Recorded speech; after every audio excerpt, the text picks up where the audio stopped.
أنا من وأنا طفل صغير جدًا، تقريبًا أول ما وصلنا السويد، اللي هو الكلام ده دلوقتي هنقول 1989 حاجة زي كده يعني، من زمان جدًا يعني، كنت منشغل جدًا بموضوع النوادي، باحب النوادي، باحب الكورة، باحب الكاراتيه، باحب النشاط وكده. طبعًا الجزء دوّة ليه علاقة بالADHD اللي عندي، لكن أنا ما كنتش عارف إن عندي ADHD، لكن كنت عارف إن أنا باحب الحاجات دي، باحب أتحرك يعني.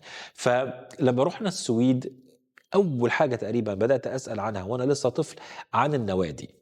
طبعًا أبويا وأمي كانوا جداد في السويد ومش عارفين السويد دي يعني نظامها إيه بالضبط، الsystem بتاعها إيه، المخاطر اللي فيها إيه، الصح الغلط فيها إيه، لكن كانوا شايفين أبنائهم يعني عايزينهم يكونوا مندمجين في المجتمع، يكونوا مبسوطين في المجتمع، يعني لإنه حاسين بمسؤولية. فكانوا يدخّلونا نوادي، فأنا من وأنا عندي تقريبًا يعني لأ أقل كمان، 7، 8 سنين وأنا في نوادي، يعني لحد ما تميت 16، 17 سنة. خبرتي في النوادي اللي هي في السويد مش في الغرب عامةً يعني، كبيرة جدًا، وكنت فيها كمان مش بس واحد يعني فعّال، وصلت لحاجات يعني كبيرة جدًا في النوادي دي في السويد. فالنهارده في الفيديو إن شاء الله هاكلّم حضراتكم أحبابي اللي موجودين في الغرب في السويد، أو يعني لإنه في تشابه يعني في أوروبا بالذات، عن النوادي ومخاطر النوادي، وكمان الحاجات الكويسة جدًا في النوادي من خلال تجربتي أنا الشخصية، لعل وعسى يعني الموضوع ده يفيدكم بإذن الله سبحانه وتعالى،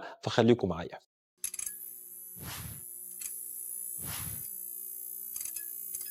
السلام عليكم ورحمة الله وبركاته، أهلا وسهلا ومئة ألف مرحبا بكم جميعا يا أحباب في قناتي، ولي أكيد كمان قناة حضراتكم، قناة أخوكم أنس. غبت عنكم لفترة كده بسبب انشغال يعني ومرض شوية، لسه عندي شوية برد يعني، لكن الحمد لله دلوقتي رجعنا وعايزين بقى نفوق القناة دي شوية يعني توفيق من غفلتها. يعني أنا غبت، ويعني أنا اتعودت على التفاعل بتاعكم، فاستمروا معايا، الله يكرمكم ويبارك فيكم يا رب العالمين. لا لا، وعسى ربنا ينفع بيا وبيكم يا رب. موضوع النوادي، شوفوا يا حبايبي، زي ما قلت لكم في بداية الفيديو، أنا يعني النوادي دي كانت بالنسبة لي بيتي التاني.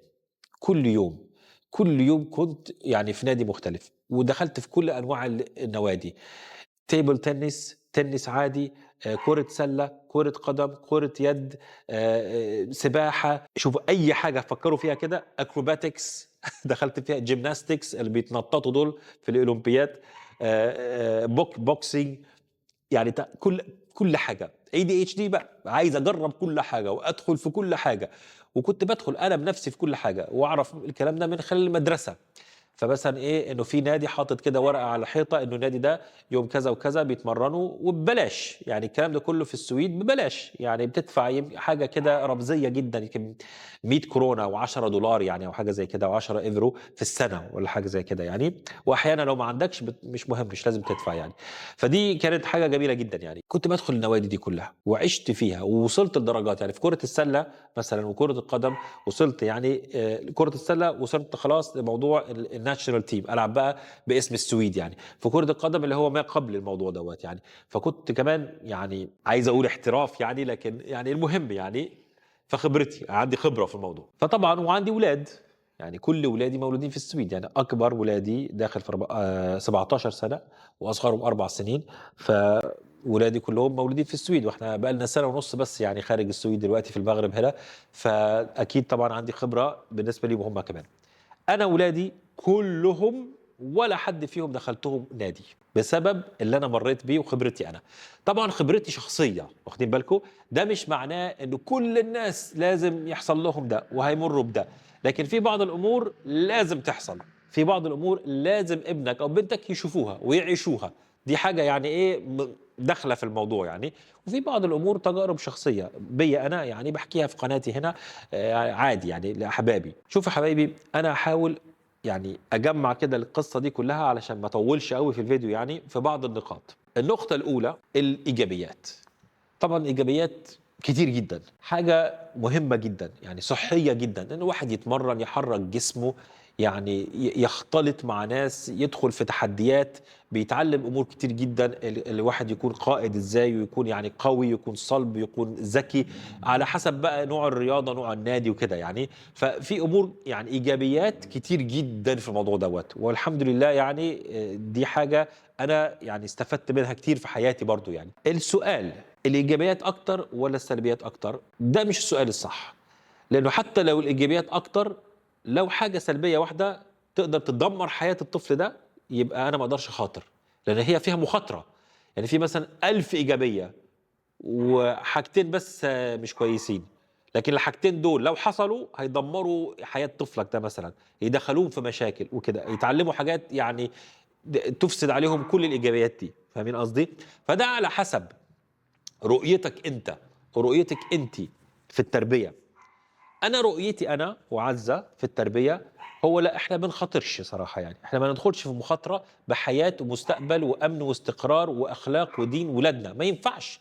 لانه علشان انا ربنا هداني بعدين لما كبرت، وانا عندي 16 سنه مثلا، ربنا هداني بقى بعدين بعد ما عملت بلاوي في حياتي.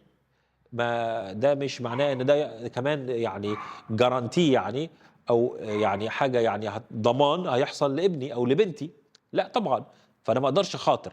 طبعا امي وابويا صراحه ما كانوش يعني عندهم الوعي او الفهم للسيستم والنظام، فما كانوش شايفين انه ازاي هيحصل مشكله، يعني واحد بيلعب كوره، واحد بيلعب كره سله، واحد يعني سباحه او اي حاجه، حاجات كويسه ليه، يعني حاجات حلوه، بدل ما يروح يشرب مخدرات او يعمل بلاوي سودا وكده يعني.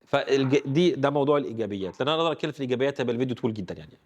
انتوا هنا موجودين علشان الحاجات المخاطر دي، انا عارف انتوا مش محتاجين تعرفوا الايجابيات، وانا بقول الكلام ده وانا زعلان. انا زعلان وحزين، لانه انا كان نفسي وعزه اكتر مني، لكن انا اللي كنت بمنع. يعني عزه تقول لي طب خليهم يروحوا عندهم، لا انا بقول لك مش هينفع، بالذات في المنطقه دي، بالذات مع الناس دول، بالذات مع النادي دي، بالذات مع الاشكال دي. انا عارفهم عاشرتهم، شفتهم، اسالي مجرب. وانا ودول ولادي انا عايزهم كمان، انا نفسي ان هم يروحوا نادي ويتمرنوا كده، بس ما ينفعش. الحمد لله هم دلوقتي في المغرب الحمد لله كلهم بداوا نوادي يعني. هناك ما كانش ينفع. ليه بقى؟ النوادي دي بالذات نوادي يعني هنتكلم عن نوادي الاجانب ونوادي السعوديين، لانه في ده وده. خدوا بالكم ان المناطق في الغرب عامه او مناطق في اوروبا هي عامله كده، عامله ان المنطقه دي منطقه كلها اجانب، لدرجه انه المنطقه دي مثلا مش كلها اجانب وبس، المنطقه دي كلها مثلا انه الحته دي، الشارع ده شارع الصوماليين، ده شارع العرب، وفي الشارع ده شارع العراقيين، وشارع اللبنانيين، وشارع مش عارف كذا، وفي الشارع ده شارع البوسنيين، والشارع ده شارع كده يعني. فجيتوا كده يعني في فصل تماما عن المجتمع. انتوا خليكم كده بعيد عننا احنا كسويدة، وانتوا عيشوا مع بعض كده. وتدخل بقى تلاقي المحلات كلها مكتوب بالعربي بقى وكده، يعني كانك في بلد يعني كوميونتي كده مصغر، يعني جابوا بلادهم معاهم، يعني البلد الجديده اللي هم فيها. يعني كان في نوادي في المناطق دي، واحنا كنا ساكنين في المناطق دي، يعني زينا زي غيرنا، يعني عشنا فتره قصيره في مناطق سعوديه. يعني انا وعزه يعني واحنا صغيرين وشباب كده كنا عايشين في مناطق سعوديه اكتر من ولادنا، ولادنا كانوا عايشين معانا احنا في مناطق الاجانب يعني. فالمناطق دي فيها كمان نوادي. وانا طبعا من خلال خبرتي انا وعملي وشغلي، وكمان انا كنت يعني نشيط في المجتمع جدا، وكنت كمان نشيط في الجمعيات، ونشيط يعني نشيط بمعنى واحد عارف وفاهم وواعي، وكنت ماسك يعني جمعيات بنفسي، فكنت شايف بعيني وعارف اللي بيحصل يعني. عارف ان عند الاجانب دول في كولتشر، في ثقافة معينة. الثقافة دي لا تناسب أي حد بيحترم نفسه وبيحترم أخلاقه وبيحترم دينه. ده يعني قطعا عندي بلا شك. تقدر تقول لا مش كل واحد حر، أنا بتكلم عن تجربتي. مستحيل. ليه مستحيل؟ لأنه الكالتشر أو الثقافة، ثقافة إيه؟ ثقافة يعني غرفة تبديل الملابس، بسميها أنا ثقافة غرفة تبديل الملابس. شوفوا أي نادي بيكون فيه مدرب أو واحد يعني كابتن أو قائد أو حد مسؤول، يعني المسؤول ده أنت وحظك. يمكن يكون إنسان محترم عنده أخلاق، حتى لو مش مسلم، حتى لو يعني ملوش علاقة أصلا بالدين يعني، لكن يمكن يكون برضو حاجة تانية خالص ويعلم الأطفال حاجات تانية يعني. لكن أنا لما أدخل ابني مع 15 طفل تاني في سن حساس جدا، دول جايين من بيوت ايه دول، وده مش كبر مني ان انا شايف نفسي احسن، بالعكس يمكن هم يكونوا احسن، لكن انا ما اعرفش. انا مش بتكلم عن ناس بدونيه، انه انا ما دخلش ابني مع مش عارف، لا، ما هنا الحمد لله ولادي كلهم يعني داخلين اللي داخلين كاراتيه ومش عارف جيم وكذا، ما فيش اي مشكله يعني، الحمد لله رب العالمين. لكن هناك اللخبطه دي بتاعت السويد، انه كل من هب ودب من كل الدنيا والعالم وادخله انا مع 15 واحد، بدليل ان انا كنت بشتغل في المجال ده وبشوف بعيني اللي بيحصل. يعني الكلام القذر اللي بيتقال.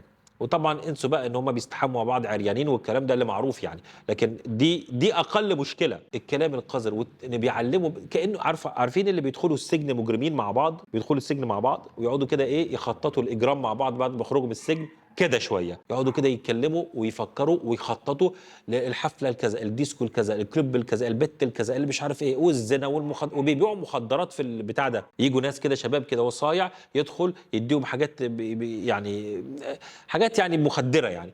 المهم، فالثقافه دي انا ما اقدرش اخلي ابني يشوف الكلام ده او يسمع الكلام ده.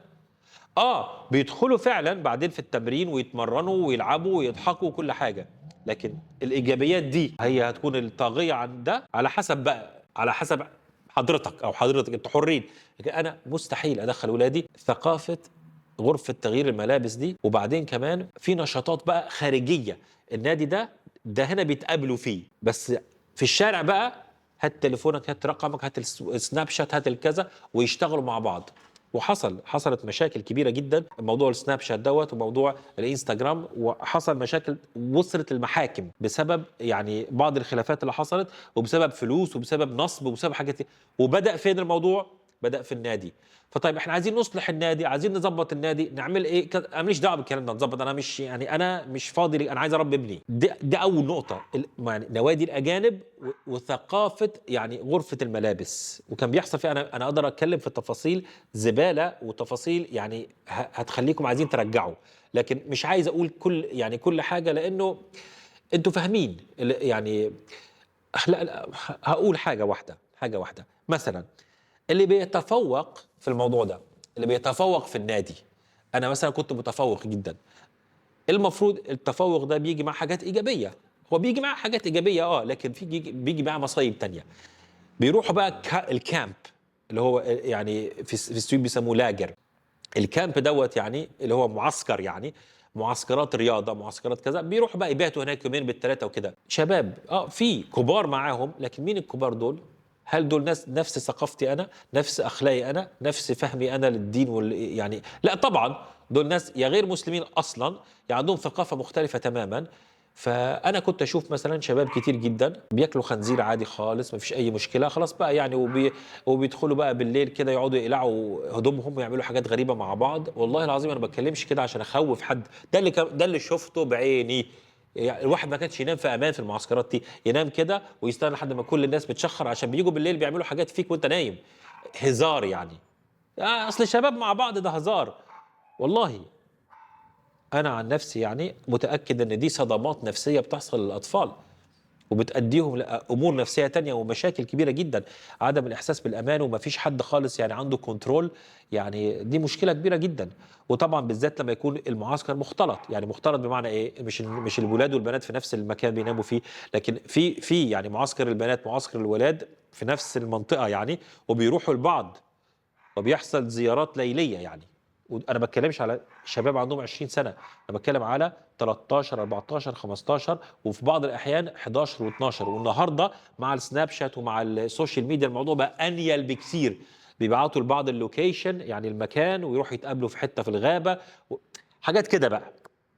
يعني انا مثلا اتعلمت حاجات يعني خطيره جدا، ما اقدرش اخلي ابني يشوفها ولا يعيشها يعني. وكانوا بعض بالذات عند الاجانب اللي هم عندهم يعني العصابات وكده، بيستغلوا النوادي دي، بيجيبوا شويه شباب صغير كده، شوف ادخل واسرق واعمل وهديك مثلا فلوس كذا. كنت بشوف الكلام ده في النوادي، يعني اللي هي نوادي الاجانب اللي موجوده في السويد بالذات. اصل يمكن حضرتك او حضرتك يعني تقولوا طيب انا ابني مش كده، انا ابني انا عمري ما حسيت ولا شفت ولا سمعت. طب ده مش دليل ان ده بيحصلش، خد بالك ازاي؟ ولو ابنك انسان ذكي مش هيجي لابوه وامه ويقول انا سمعت وشفت البلاوي دي، لانه هيكون عارف انه انت هتمنعه، ممنوع تروح تاني. ازاي انت تشوف ده وتسمع ده واسيبك انا كأب مسؤول تروح المكان ده؟ فطبعا مش هيقول الكلام ده يعني، لكن يعني ده بيحصل، دي حاجات بتتشاف من الولاد. فأنا ما كنتش أقدر أخلّي ولادي إن هم يدخلوا في مكان زي ده أو يشاركوا في يعني نادي زي ده. وإحنا دايمًا بنحب نحسن الظن بولادنا، لأ ولادنا كويسين وولادنا محترمين وولادنا متربيين والكلام ده، لإنه هم جزء مننا. فإحنا لمّا نقول إن ولادنا مش كويسين مثلًا كأننا بنقول إن إحنا مش كويسين، وده غلط. الولاد بيعملوا إيه، بيعملوا الصح والغلط زي أي بشر، وكمان بيبدأوا دايمًا من الخطأ، لإنه ولاد وبيجربوا عندهم مخاطرة ولازم يجربوا حدودهم وكده عادي يعني. ده مش نقص فيك أنت كأب. أنت لمّا بتبذل جهد في التربية يعني وربنا يبارك لك يا رب في ولادك، ده شيء طبيعي إنه كمان بيحصل أحيانًا تحديات. لكن أنا ما احطش ابني في النار وأقول له ما تتحرقش، لأ ما ينفعش، ما ينفعش. دي قناعتي أنا، دي قناعتي أنا. خلاص؟ فدي النوادي عشان بس ما اطوّلش أوي في الفيديو يعني، دي نوادي الأجانب، نوادي الأجانب يعني اللي هم بقى إيه، مسلمين وأجانب وغير مسلمين أجانب وكده، ده اللي بيحصل فيها يعني الكلام اللي قُلته دوّة. الكلام ده بيحصل كمان في النوادي التانية، هي النوادي السويدية البحتة. لأن في نوادي يعني كلّهم سوايدة، لكن الculture أو الثقافة هناك تختلف شوية.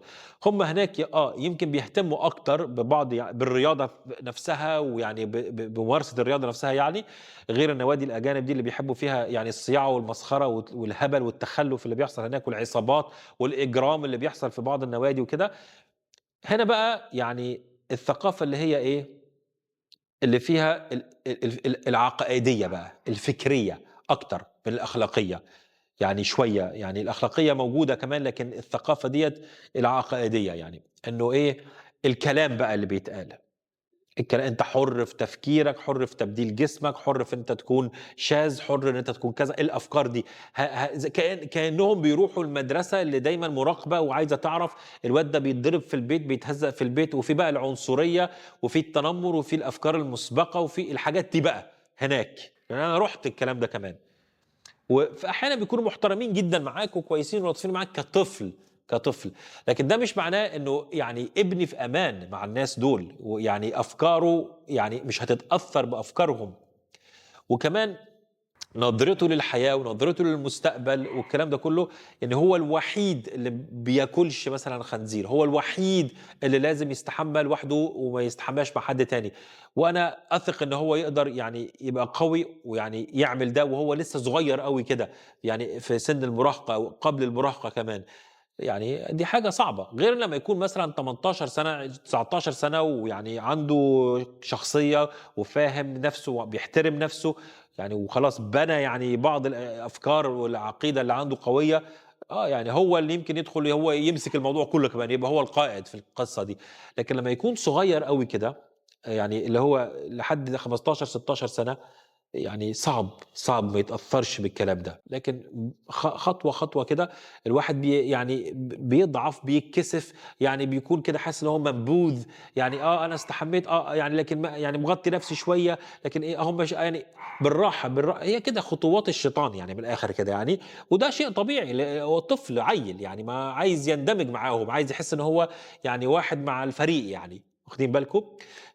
وده طبعًا في النوادي بقى اللي هي السويدية بحتة شوية أكتر يعني، وما فيهاش أجانب كتير وما فيهاش يعني مسلمين كتير. الميزة في التانية دي إنه معلش أنا جالي كُحّة، فيعني مش عارف حصل إيه، صوتي هيروح يعني. فالمهم يعني، فالنوادي دي بتختلف شوية، النوادي السويدية والنوادي الأجنبية ديّة، لكن في الأساس موجود. يعني الاختلافات بتكون في العقيدة والفكر أكتر من هنا يعني في الأخلاق والسلوكيات المعاملات وكده يعني.